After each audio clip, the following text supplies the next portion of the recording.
نعم تكون إقليمية بس في الوقت الحاضر لا يستطيعون إحنا لا نستطيع إعلان إقليمي بالوقت الحاضر، لأن هواي مشاكل وهواي موجودة عوارض.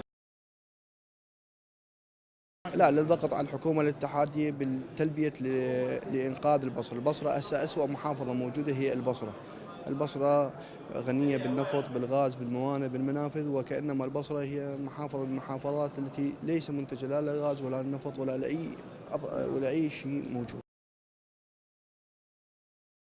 في الوقت الحاضر لا أنا أؤيده. الوقت الراهن الآن البصرة يعني الدول الوضعية بالشرق الأوسط كلها ما مستقرة، سواء إيران سواء السعودية فإحنا لا نكون لقمة سهلة بيد الدول الجوار. حق أهالي البصرة وحق الحكومة المحلية. مجلس محافظة صوت بأنه يعنون استفتاء ويعنون إقليم في الوقت في أقرب وقت ممكن.